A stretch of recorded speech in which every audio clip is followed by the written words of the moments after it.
الله الرحمن الرحيم إن الله يدخل الذين آمنوا وعملوا الصالحات جنات تجري من تحتها الأنهار والذين كفروا يتمتعون ويأكلون كما تأكل الأنعام والنار مثوى لهم إن الله يدخل الذين آمنوا وعملوا الصالحات بے شک اللہ داخل فرمائے گا ان لوگوں کو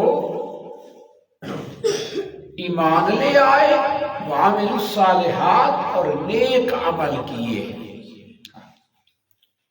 جنات تجری من تحتها الانہار باغات کے اندر جس کے نیچے نہریں جاری ہوگی۔ اب یہ ہے اہل ایمان کا مقام اور مرتبہ، کیونکہ اہل ایمان کون ہے؟ کل کے سبق کی آخری آیت ذالک بأن اللہ مولی الذین آمنوا، اللہ مومنوں کا کارساز ہے۔ دنیا کے اندر بھی اللہ مومنوں کی رہنمائی فرماتے ہیں، جس وجہ سے وہ رائے حق پہ چلتے رہتی ہیں۔ دنیا کے اندر ان کی زندگی اپنے مالک کے فرمان کے مطابق گزرتی ہے، تو پھر اللہ ان کو یہ مقام، یہ مرتبہ عطا فرمائے گا کہ اگلے جہان اللہ سبحانہ و تعالی ان کو جنت جیسی عظیم نعمت عطا فرمائے گا۔ لیکن کون لوگ؟ آمنوا وعملوا الصالحات، ایمان بھی لے آئے، اور ایمان وہ ایمان الذین آمنوا ولم یلبسوا ایمانہم بظلم، وہ ایمان جس کے بعد شرک کی ذرا بھر بھی ملاوٹ نہ، ایسا ایمان چاہیے۔ اور اعمال صالحہ۔ اب اس کے بعد کفار دنیا کی زندگی کیسے گزارتے ہیں، لیکن کل کے جمعہ کو بھی سامنے رکھنا ہے۔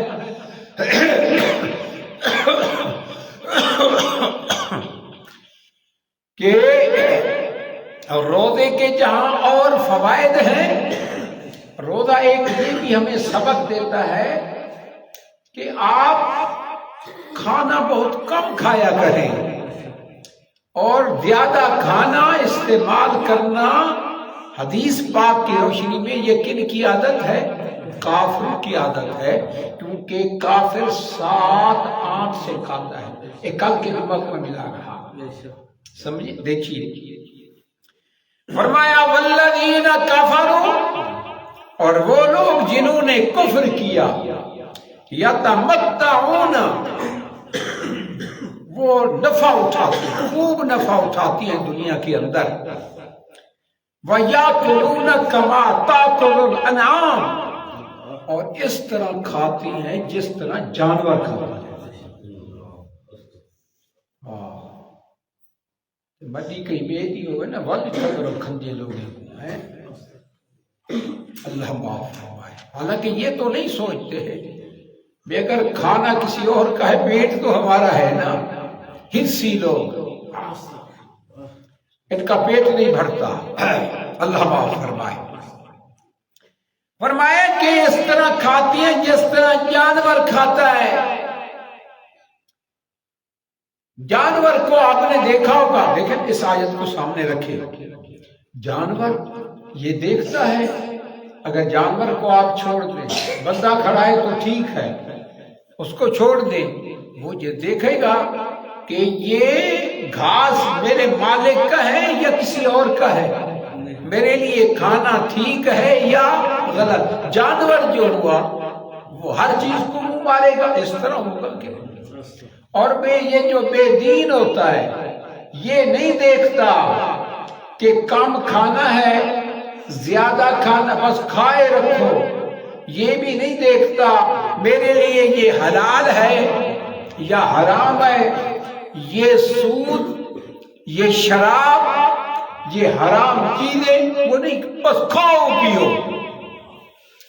یہی عادت ہوتی ہے نا بے دین لوگوں کی۔ اور مومن وہ تو سوچتا ہے کیا یہ میرے لیے حلال بھی ہے کہ نہیں، کیونکہ اس کا مقصد کوئی پیٹ بھرنا تو ہوتا ہی نہیں نا، اس کا مقصد تو یہ ہے کہ میں وہ چیز کھاؤں جس کے بارے میرے مالک نے مجھے حکم دیا ہے۔ یہ فرق ہے انسان اور جانور کا۔ اور جانور جو ہے وہ کھڑے ہو کے کھاتا ہے یا بیٹھ کے؟ آج کل جو اپنے آپ کو ترقی یافتہ سمجھتی ہیں ان کی بھی عادت ہے، ضمناً یہ بات بھی آ گئی سی کہ وہ بھی کھڑے ہو کے کھانے کو پسند کرتی ہے۔ یہ کن کی عادت ہے؟ یہ جانوروں کی عادت ہے۔ فرمایا پھر ان کا مقام کیا ہے؟ مومنوں کا مقام تو پہلے سن چکے ہو، اب ان کا کیا مقام ہے؟ فرمایا وَالنَّارُ مَثْوًى لَهُمْ، آگ ان کا ٹھکانہ ہے۔ مومنوں کو اللہ جنت عطا کرے گا اور ان کو اللہ آگ میں ڈالے گا۔ تو دنیا کی زندگی بندہ کہے کہ میں بڑی عیش پرستی میں گزاروں، آج دیکھیں نا کیا حالت ہوتی ہے۔ اگر کوئی کھانا اس کے مزاج کے خلاف مل جائے تو پھر دیکھیں نا، نخرے دیکھے، پھر باتیں دیکھے، فرمائشیں دیکھیں ان کی۔ اللہ معاف فرمائے۔ میرے پیارے پیغمبر صلی اللہ علیہ وسلم کی یہ سنت ہے، آپ علیہ السلام کبھی کھانے میں عیب نہیں نکالا کرتے تھے۔ ہاں کوئی چیز اگر آپ علیہ السلام کو ناپسند آتی تو آپ علیہ السلام استعمال نہ کرتے، لیکن عیب صرف یہ نہیں کہ ایک دو چیزیں، مکمل طور پہ اسلام میں داخل ہونا اسی چیز کا نام ہے کہ ہر بات کو سامنے رکھ کر زندگی گزارنی چاہیے۔ اللہ توفیق نصیب فرمائے۔ وَقَعَيٍّ مِّن قَرْيَةٍ، اور بہت سی ایسی بستیاں، ہِیَ أَشَدُّ قُوَّةً مِّن قَرْيَتِكَ، میرے پیغمبر تیری اس بستی یعنی مکہ المکرمہ سے بھی وہ زیادہ طاقتور تھی، یعنی اس بستی کے رہنے والے کوئی زیادہ طاقتور نہیں، پہلے جو لوگ گزرے ہیں وہ ان سے بھی زیادہ طاقتور تھے۔ التی اخرجت کا، جس بستی سے آپ کو نکالا۔ اللہ، آج لوگ کہتے ہیں جی مدینہ المنورہ افضل ہے مکہ المکرمہ سے۔ کیوں؟ آپ علیہ السلام نے مکے کو چھوڑ کر مدینہ منورہ آپ علیہ السلام نے رہائش اختیار فرمائی۔ لیکن دیکھیے نا، قرآن کو سمجھے، اخراجات کا کیا خیال ہے؟ آپ علیہ السلام نے مکہ المکرمہ کو خوشی سے چھوڑا تھا؟ نہیں، قرآن کہتا ہے اخراجات کا، آپ علیہ السلام کے خلاف ایسے حالات بنائے گئے کہ آپ علیہ السلام کو بالآخر اللہ نے حکم دیا کہ میرے پیغمبر آپ مکہ المکرمہ کو چھوڑ کے ہجرت فرمائے۔ حدیث پاک ترمذی شریف کی حدیث ہے، رسول اللہ صلی اللہ علیہ وسلم جب مکہ المکرمہ کو چھوڑ رہے تھے تو آپ علیہ السلام نے فرمایا، مجھے میرے اللہ کی قسم، اللہ کی ذات کی قسم، روئے زمین سے سب سے بہتر یہ مقام ہے اور مجھے سب سے زیادہ یہ محبوب ہے، لیکن اہل علاقہ نے مجھے اس بستی سے نکلنے میں مجبور کر دیا۔ ترمذی شریف کی حدیث۔ مکہ المکرمہ بہت بڑا مقام، دیکھیں کیوں؟ وہاں اللہ کا گھر بیت اللہ ہے، اور یہ وہ گھر ہے، ان اول بیت وضع للناس للذی ببکۃ مبارکا وہدی للعالمین۔ اور یہ واحد وہ گھر ہے بیت اللہ جس کا طواف ہوتا ہے. نہیں سمجھے؟ جہاں کیا ہوتا ہے طواف تو بندہ اللہ کے لیے کرتا ہے. جہاں طواف کیا جاتا ہے بیت المقدس کا بھی بڑا مقام ہے, مسجد نبوی کا بھی بڑا مقام ہے, لیکن طواف صرف یہ ایک گھر ہے. سمجھا؟ آج کل ایک دوسرے کو عام طور پہ کہتے رہتی ہے, آپ تو بہرحال آپ ہی اس معاشرے میں رہنے والے ہیں, اللہ مدینے گھر رہی. مجھے اگر کوئی کہے نا تو میں کہتا ہوں کہ مکہ تو المکرمہ کیوں نہ لے جائے, مکہ المکرمہ کیوں نہ لے جائے. بندہ عمرہ کرتا ہے تو عمرے کے احکامات کہاں ادا ہوتی ہیں؟ مدینہ المنورہ جی, مکہ المکرمہ جی. طواف کرنا, سعی کرنا کہاں ہے؟ مکہ المکرمہ ہے. نہیں سمجھے؟ اور حج کے احکامات حج بندہ کرتا ہے مدینہ المنورہ. سمجھ نہیں ہے, بس اللہ مدینے گھر رہی, مکہ المکرمہ اس کی بات ہی نہیں ہے. مدینہ المنورہ یہ یثرب تھا, میرے پیارے پیغمبر تشریف لے گئے, مدینہ المنورہ بن گیا. بڑا مقام ہے, بڑی فضیلت ہے, لیکن مکہ المکرمہ کو اللہ نے بڑا شرف بخشا ہے. صاف سی بات ہے. سبحان اللہ. اہلکناہم, وہ بستیوں کے رہنے والے ان سے زیادہ طاقتور تھے, ہم نے ان کو ہلاک کیا. فلا ناصر لہم, پھر ان کا کوئی مدد کرنے والا نہیں تھا. افمن کان علی بینۃ من ربہ, کیا پس جو بندہ علی بینہ واضح راستے پر ہے, من ربہ اپنے رب سے. واضح راستے یعنی ایسے راستے پہ چل رہا ہے جو دلیل سے ثابت ہے. اور دوسرا بندہ وہ کون ہے؟ کمن زین لہ سوء عملہ, اس شخص جیسا ہے جس کے لیے اس کے برے عمل خوبصورت کر دیے گئے. شرک کرتا ہے اور کہتا ہے کہ ہم نبیوں ولیوں کا احترام کرتے ہیں, ہم ان سے محبت کرتے ہیں. اللہ معاف فرمائے, ڈکیتیاں لگاتا ہے نا تو پھر کہتا ہے کہ مجھ سے بڑا کوئی دلیر نہیں ہے, میں نے یہ کارنامہ, ہاں جی میں نے یہ کارنامہ دکھایا. اللہ معاف فرمائے, ایسے بے غیرت بھی ہوتے ہیں, زنا کرتے ہیں, پھر فخر کے ساتھ یہ باتیں کرتے ہیں. یہ وہ خبیث ہیں کہ جن کے برے عمل ان کے لیے مزین کر دیے گئے. ہائے ہائے, کیونکہ اللہ ان پہ ناراض ہے نا. بدعت کرتی ہیں, بدعت گمراہی ہے کہ نہیں؟ کل بدعت گمراہی ہے نا, تو پھر کوئی شرمندگی نہیں. کہتی ہیں اچھا کام ہے, پتہ نہیں یہ مولوی صاحب فسادی کیوں روکتی ہیں. فرمایا کیا یہ مومن بندہ اس جیسے کی طرح ہے جس کے لیے اس کے برے عمل خوبصورت کر دیے گئے. اور یہ کون ہے؟ واتبعوا اہواءہم, یہ لوگ اپنی خواہش کے پیچھے چل پڑے.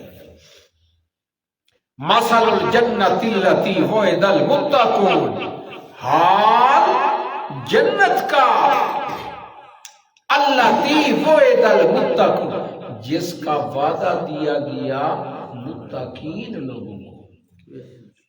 پہلے بھی میں آپ کو متوجہ کیا کرتا ہوں, آج پھر دیکھیے.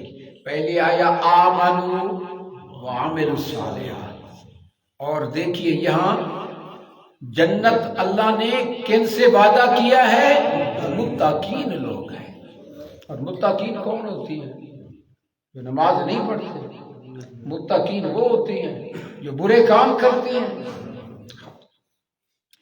فرمایا مثل الجنت التی وعد المتقون فیہا انہار من ماء غیر آسن, اس میں نہریں ہوں گی, کیونکہ جنت کا حال بیان ہو رہا ہے. ایسے نہریں ہوں گی جس کا پانی کبھی بدلنے والا نہیں ہوگا.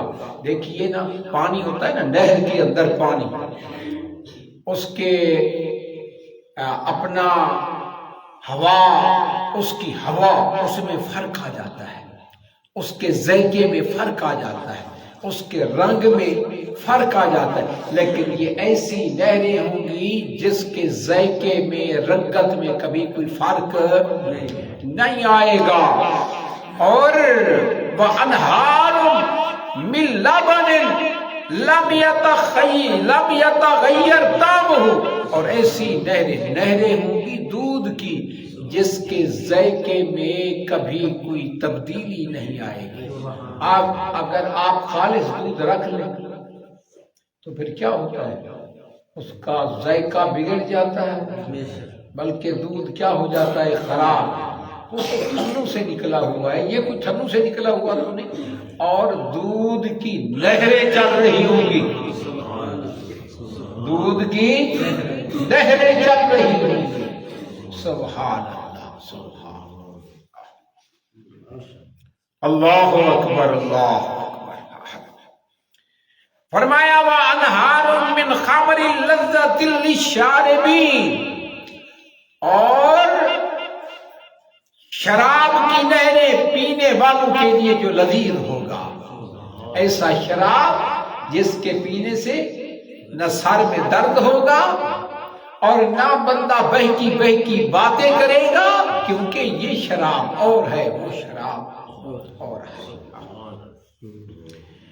وَأَنْهَارٌ مِّنْ عَسَلٍ مُّصَفًّى، شہد کی نہریں مصفا، صاف شفاف.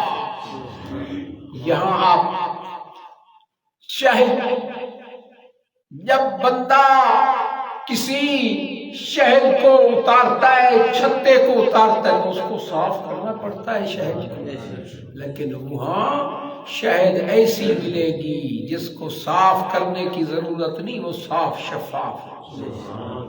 یہ جنت کا حال بتایا جا رہا ہے.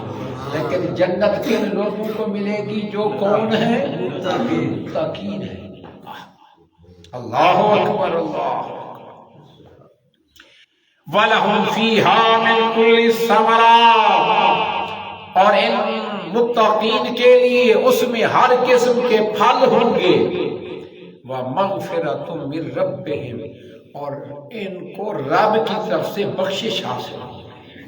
لیکن جنت جو ملے گی، وہ جنت تو ملے گی نا، اللہ رب العالمین کمی کوتاہیوں کو معاف فرمائیں گے نا. سبحان. فرمایا کمن ہوا خالد فی النار، دیکھیے تقابل آ رہا ہے. جہنمی کون ہے؟ جنتی کون ہے؟ جنت کا حال کیا ہے؟ جہنم کا حال کیا ہے؟ فرمایا کہ کمن ہوا خالد فی النار، کیا یہ بندہ اس شخص جیسا ہے جو جہنم کے اندر ہمیشہ رہنے والا ہے. وَسُقُوا مَاءً حَمِيمًا، اور گرم پانی پلائے جائیں گے. فَقَطَّعَ أَمْعَاءَهُمْ، اور وہ گرم پانی ان کی آنتوں کو کاٹ ڈالے گا. وَمِنْهُمْ مَنْ يَسْتَمِعُ إِلَيْكَ، اب منافق کا حال بیان کیا جا رہا ہے. لیکن مومن کا حال، پھر اس کے بعد کافر کا حال، اب منافق کا حال. وَمِنْهُمْ مَنْ يَسْتَمِعُ إِلَيْكَ، اور بعض ان میں سے جو آپ کی طرف بظاہر کان لگا کے بیٹھے ہوتے ہیں. حتیٰ اذا خرجوا من عندک، یہاں تک جب آپ سے چلے جاتے ہیں. یعنی ایسے لوگ میرے پیغمبر، اللہ پیارے پیغمبر کی مجلس ہے. فرمایا آپ کی محفل اور مجلس میں ایسے لوگ بھی بیٹھے ہوتے ہیں جن کا مقصد جاسوسی ہوتا ہے، جن کا مقصد کیا ہوتا ہے کہ چلو بات کوئی ایسی اس میں سے نکالیں گے، پھر باہر جا کے پروپیگنڈا کریں گے. آج یہ کہہ دیا، آج یہ کہہ دیا، پھر باہر جا کے کیا کریں گے؟ پروپیگنڈا کریں گے. فرمایا میرے پیغمبر جب آپ کی محفل سے چلے جاتے ہیں حتی اذا خرجوا من عندك قالوا للذین اوتوا العلم ماذا قال آنفا، کہتی ہیں ان لوگوں کے لیے جنہیں علم دیا گیا، اوتوا العلم سے مراد ہے صحابہ کرام، صحابہ کو کہتی ہیں منافق، کہتی ہیں ماذا قال آنفا، ابھی کیا کہا، یعنی دیکھیں آج تو آپ کو سمجھ رہے ہیں مولوی صاحب کی تقریر پہ فلاں بندے نے اعتراض کر دیا، حق وہ عالم ہے نا حق بیان کرے، میں یہ نہیں کہہ رہا کہ مولوی صاحب سے غلطی نہیں ہوتی، حق وہ عالم حق بیان کرے پھر اس میں کوئی غلطیاں نکالے سمجھ لے منافق، کون ہے منافق؟ ایک آدمی توحید سنت کا بیان کر رہا ہے پھر اس کو اس طرح بات نہیں کرنی چاہیے تھی، یہ موقع نہیں تھا، تو سمجھ لیں ماذا قال آنفا، وہ کیا کہتے ابھی کیا کہا، یعنی مقصد کیا ہوتا، صحابہ کو کہتے ہمیں تو کوئی بات سمجھ نہیں، پتہ نہیں کیا کہا، یہ اعتراض کس پہ کر رہے آپ علیہ السلام کی ذات، منافق ایسا بڑا خبیث ہوتا ہے۔ اللہ اکبر، اولئک الذین طبع اللہ علی قلوبہم، یہی وہ لوگ اللہ نے ان کے دلوں پہ مہر لگا دی ہے، ورنہ مومن وہ جب قرآن کو سنتا ہے اس کا ایمان پہلے سے بھی بڑھ جاتا ہے، اذا تلیت علیہم آیاتہ زادتہم ایمانا، اس کا ایمان پہلے سے بھی ترقی کر جاتا ہے۔ اللہ اکبر، اللہ وَاتَّبَعُوا أَهْوَاءَهُمْ، اور یہ خواہش کی پیروی کرتے ہیں، فَالَّذِينَ اهْتَدَوْا زَادَهُمْ هُدًى، اور جو لوگ جن لوگوں نے ہدایت حاصل کی اللہ اس قرآن کے ذریعے ان کی ہدایت میں اضافہ فرما، وَآتَاهُمْ تَقْوَاهُمْ، اور اللہ انہیں پھر تقوی عطا کرتا ہے، تقوی متقی بن جاتے ہیں۔ بندہ قرآن سنے دیکھیں نا قرآن کا اثر بھی ہو رہا ہے کہ نہیں، مومن پہ قرآن کا اثر ہوتا ہے لیکن منافق پہ اثر کیوں، اس کے دل پہ اللہ مہر لگا دیتا ہے۔ آخر دعوانا الحمد